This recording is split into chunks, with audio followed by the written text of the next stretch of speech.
What's good, everybody? For most divisions, the UFC championship picture has never looked better than it does right fucking now. Today, we're going to be going over how every number one contender does against every champion in their division. Let's get right into it with the heavyweight division. Now, I know I said almost every division is in a good shape. The UFC heavyweight division and light heavyweight division, we'll get to you in a second, my brother.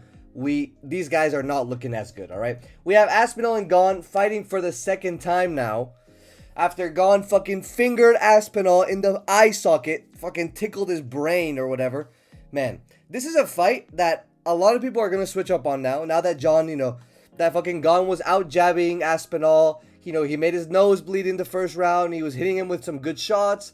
Tom looked like he was just like very loose in there and not really taking it seriously. A lot of people are going to pick that fight differently. They expected Tom Aspinall to come in there, just completely run over Ciryl Gane, knock him out in the first fucking round.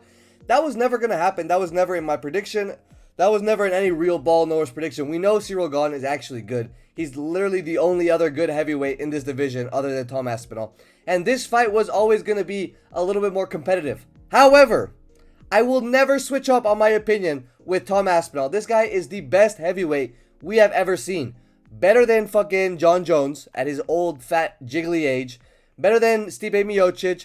Better than Fabricio Verdum. Better than fucking Cain Velasquez. Whoever you want to throw in there. He's better than. He's faster. He's got middleweight, welterweight speed. He has incredible power. We've seen all of his first round knockouts. Second round knockouts, we saw him knock out Pavlovich. Saw him knock out Blades. Everyone. All the good contenders he's run through. Volkov. Like, this guy's genuinely lapping the division. Yes, it's a weak division, but he's lapping it. This is the best heavyweight we've ever seen. And I think Gane at one point or another will make a mistake and will get knocked out by Tom Aspinall. The thing is, the flip side will never happen. Imagine in your mind a Ciryl Gane knockout over Tom Aspinall. That's just not fucking happening. He genuinely has to sleep on a banana peel. Ciryl Gane either wins by injury, alright? Tom Aspinall gets injured, like a fucking eye poke, for example. He either wins by decision or he wins by fluke. And not like a KO fluke. It has to be some kind of weird fluky fluke. Fucking Tom Aspinall breaks his leg, like I said, wins by injury. There's no way Ciryl Gane is knocking out Tom Aspinall. So either wins by decision or he loses. Alright? I picked Tom Aspinall to knock out Ciryl Gane around the third round, around the fourth round maybe. But Tom Aspinall is just going to be levels above, going to show everyone. And I'm excited for this fight. I personally don't put money on UFC fights. But if I did, bro, if you're a gambling man, put some money on Tom Aspinall. His odds are going to be way closer than they deserve to be. Alright? So put some money on this man. Put some respect on his name. And let's get on to the next fight. Next division. This was supposed to be fucking Jiří Procházka here. I was supposed to be talking about Jiří versus Enk. I was supposed to be talking about Jiří Procházka versus Paulo Costa for the fucking United Light Heavyweight belt. And now I have to talk about Ulberg with no knees. I don't even know when he's going to come back. I don't know if he's going to come back. We saw Jamal Hill. We saw Glover. We saw Jiří. We saw a bunch of people donate their belt. Like, vacate it because they had an injury. I don't know if he's going to... I feel like it's useless to talk about these predictions because he's going to be out for a year recovering from his injuries, as he should. He's going to be out. He might not even be the champion when he comes back. We might get an interim between these two guys. Like, I don't know, man. It feels like a weird fight to talk about. But regardless, we're going to give it some thought. Ulberg versus Enk is an interesting matchup because we've seen Enk get clipped by Pereira. Pereira does have much more power than Ulberg. He is faster, this is than that. I don't know if Ulberg does that to Ankalaev. I think Ankalaev does get a decision win over Ulberg. I think he'd be more hesitant to strike ever since he got knocked out. And I think he would honestly just try his typical clinch wrestling game. Will we ever see Ankalaev versus Ulberg for the undisputed belt? I doubt it. I fucking doubt it because the UFC does not like Big Enk. They do not like Lil Enk. Understandably so. I don't like him either. He's a little inbred looking, right? But yeah, man, I think Ankalaev would take that one by decision. I don't think we're going to see it, but if we get it, I think he's winning that. For Paulo Costa, this would be a striking fight, right? There's no one's ass is touching the tatami. No one's ass is touching the floor unless they get dropped in this fight, right? If it's Paulo Costa versus Ulberg, it's going to be striking. It's going to be pretty. It's going to be the boxing of Ulberg versus the kicks of Costa. And that seems to be the game plan for Costa in a lot of his fights. When he fought Yoel Romero, he was trying to box with him. He was trying to kick him away. When he fought Strickland, didn't work out with him. When he fought Azamat Murzakanov, his last fight, that was a a showcase of how effective his kicks can be. But yeah, I pick Ulberg. I don't really know where this idea that Paulo Costa is this fucking killer is coming from. Because yes, he beat Azamat Murzakanov, and I fucking love Azamat, the professional, my favorite taxi driver. But I don't really rate that win that highly. Up until that point, Azamat hadn't really gotten to the later rounds. He hadn't really been shown against someone who was, you know, able to keep the range with him. All the taller fighters, for whatever reason, decided to go in and brawl with him. Rakic got knocked out brawling with him. A bunch of other guys got fucking chinned. I feel like I don't rate that win that highly, although I do love Azamat. And I think Paulo Costa would just get destroyed by Ulberg. Am I crazy for saying that? I've never rated Paulo Costa that highly. I don't rate his win over Yoel Romero that highly. He got exposed by Strickland. I don't know how that was a split decision. That was fucking insane to me that was a split. Who else? He got exposed by Whitaker. He had one good shot where he rocked Whitaker at the end of the first round. And that's it. So yeah, man. Give me Ulberg to take Costa, I think, to a decision. I don't really see Costa getting chinned. He hasn't gotten chinned since the... Yeah, he hasn't gotten chinned since he fucking lost to Israel, right? To Adesanya? Well, he hasn't really fought that much either, but whatever. Give me Ulberg versus Costa. Ulberg winning by decision, alright? Next division. Strickland versus Imavov 2. Man, what a weird fucking reality we live in, am I right? Sean Strickland, the middleweight champion of the world, upsetting Hamza Chimaev, like the biggest or second biggest upset in his career behind the Israel Adesanya upset. And now we gotta talk about this rematch. Has Imavov improved? Has Imavov gotten better? Has he made the adjustments necessary? Because Strickland is not washed. He's only getting better. Sean Strickland is at the physical prime, even though he doesn't look like it.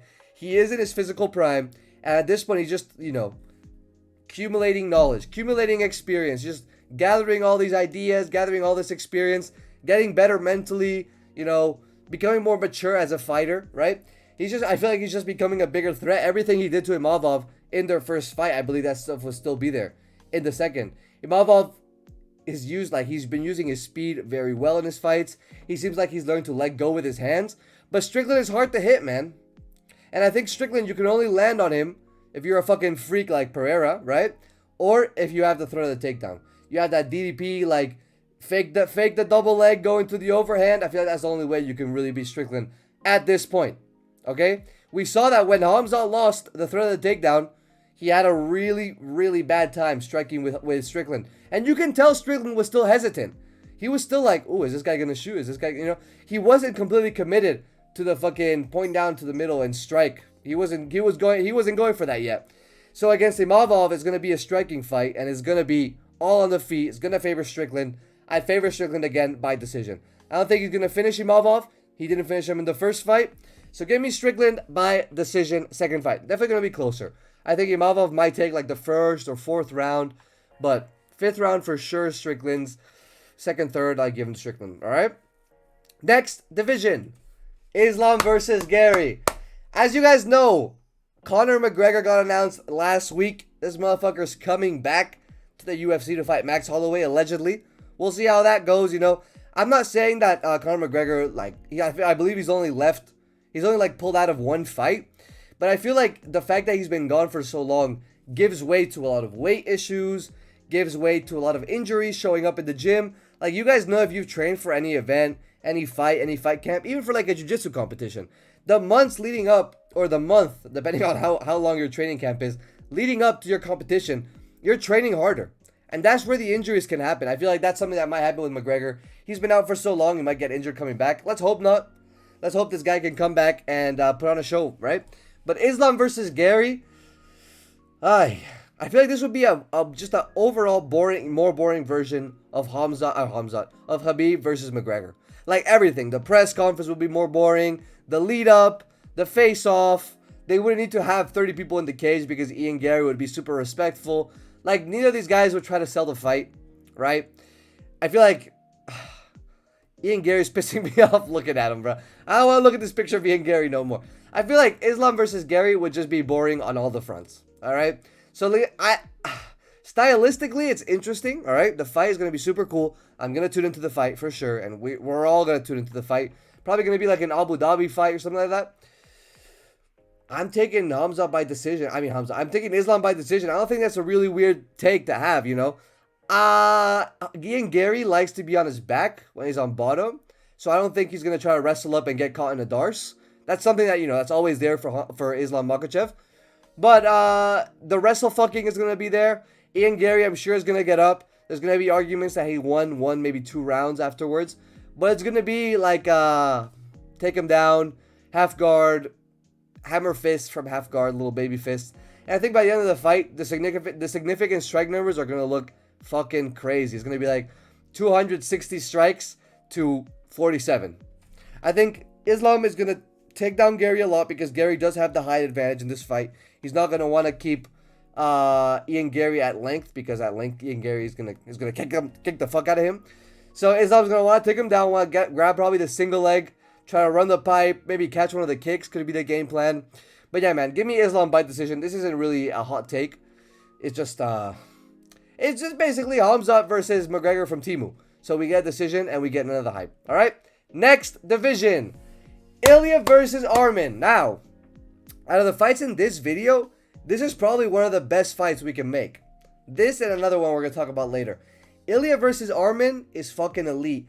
The lead up would be elite. The fucking press conference, the interviews would be elite. These guys would be talking shit to each other because both of these guys have little man disease. Like, they have the little man attitude.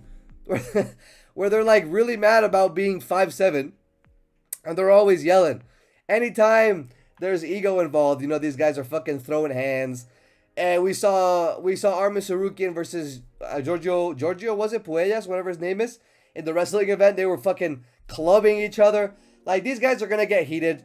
There's going to be names called. Ilia's going to call him a rich boy. Arman's going to call him broke or something. He's going to bring up his wife's divorce. Like, man. Arman, if you're watching this, my brother, please don't do my boy Ilia to dirty, alright? Like, let's leave the divorce stuff alone.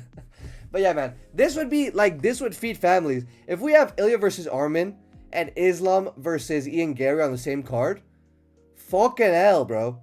Imagine, alright, for whatever reason, Islam Makhachev gets injured or can't fight in the next couple months.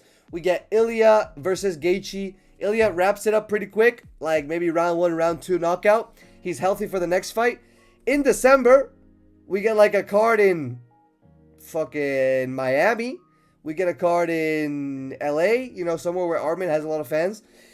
Ilia versus Arman main event. Islam Makhachev versus whoever the next contender is, or Ian Garry, right? If he hasn't fought Ian Garry yet. And then afterward, we have like a whole thing. Like, imagine Makhachev wins, and then Ilia wins, and Makhachev comes in the cage, and they start talking shit. Like, that would be peak. I'm sure the UFC, because they're fucking stingy, they wouldn't want to put 2 of the biggest fights ever or 2 of the biggest fights of the year on the same card. But man, just imagine if they did. That would be fucking cinema. Now, to the fight itself. I've spent like 3 minutes talking about the lead up in the promotion. Ilia versus Arman is Ilia versus Makhachev from Temu, bruh. I feel like I repeat myself every video. But this is actually good. This is like when you order something off of Temu and it arrives and it looks like it was supposed to. It has like good quality. It fits you well. It looks good. It smells good. It doesn't smell like fucking Chinese factory tears. That's what this is like. Ilia versus Arman would be super interesting stylistically. We'd finally get to see how Ilia does against a real deal wrestler. He's fought Bryce Mitchell. He's fought fucking Ryan Hall. Like, he's fought guys that do ground stuff, but he hasn't really fought wrestlers. And we've seen, like him, his brother, his team, the media, everyone's talking about Ilia's best aspect of his game is the ground game. He strikes because he wants to strike. He wants to make it entertaining. This and that. Let's see if that's true.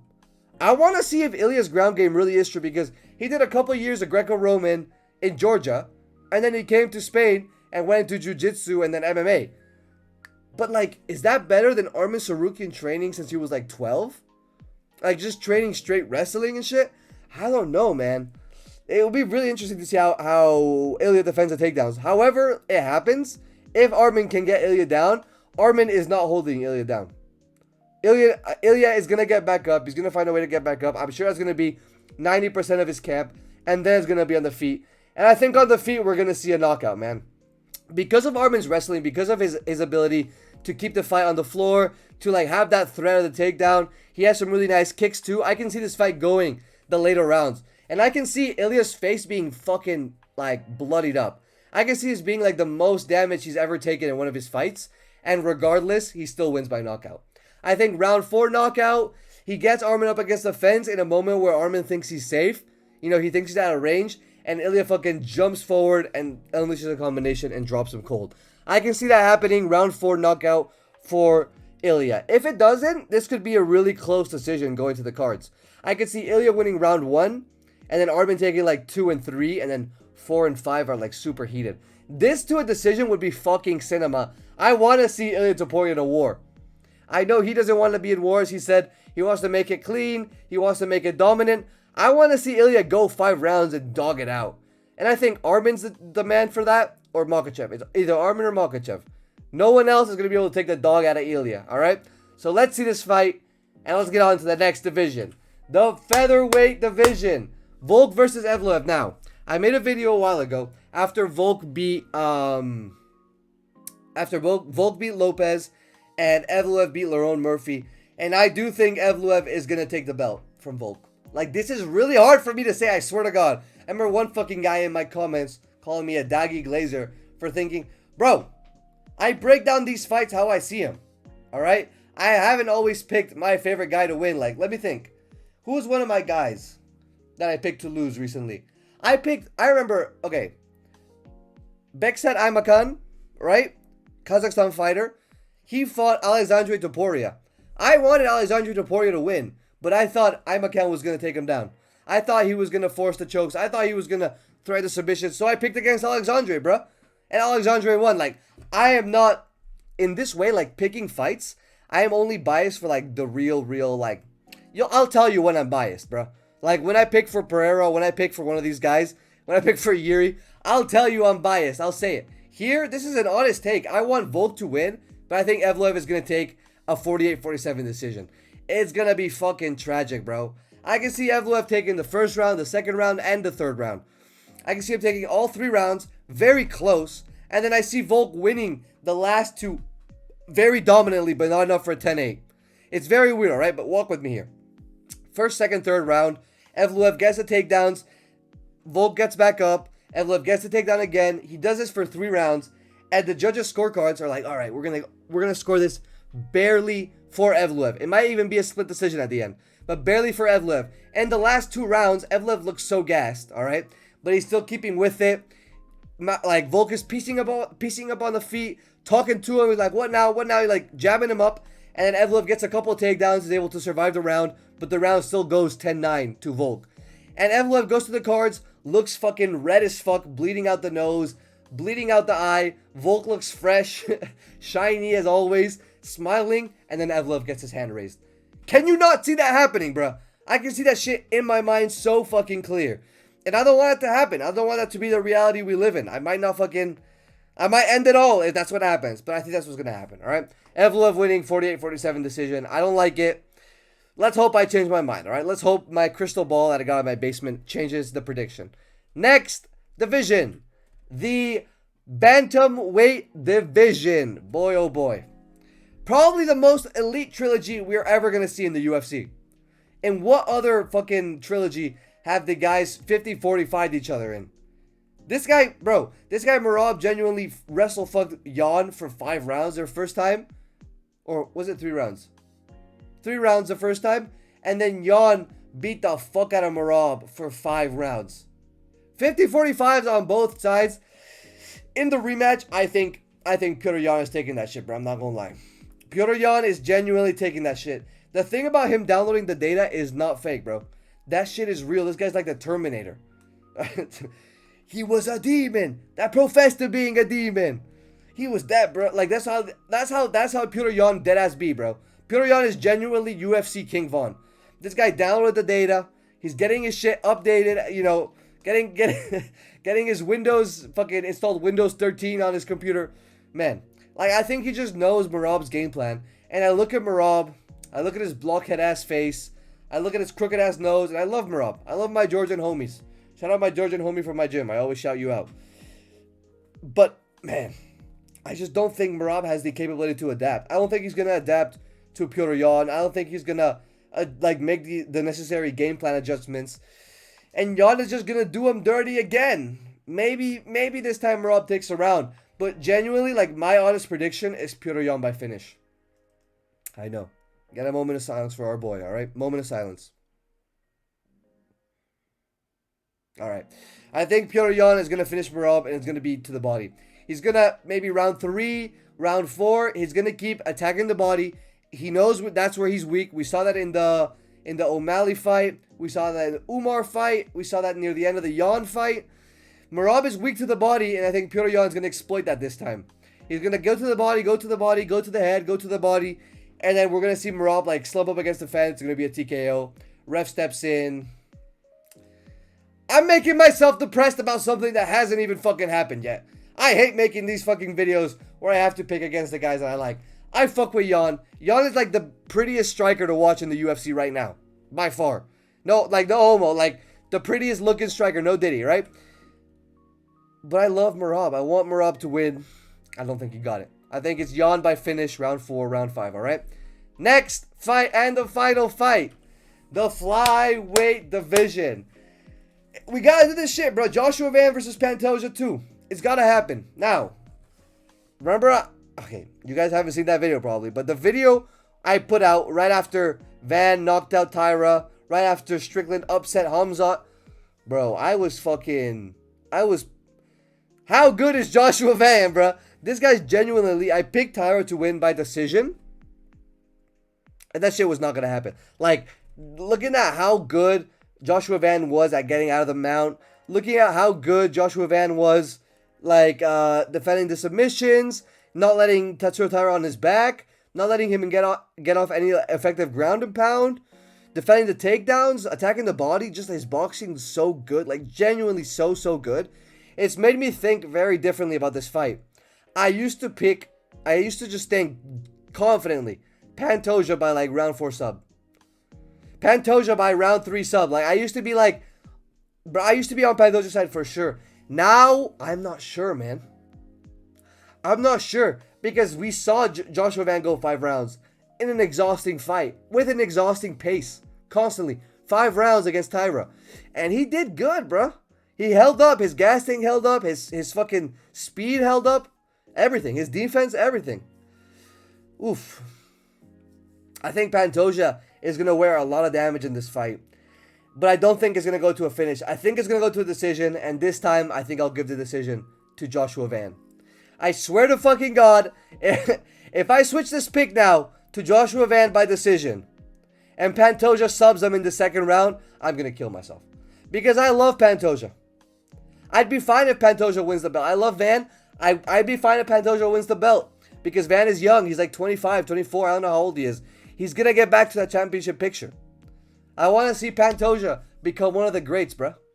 Because if he gets his win back from Van, he's going to rewrite the loss he has to Van. Because everyone's going to be like, alright, that was obviously a fluke. He broke his arm, and then he came back and schooled him second fight. He's going to rewrite that loss, so that his last loss is going to be like 4 or 5 years ago at this point. I don't know. When's the last time he lost?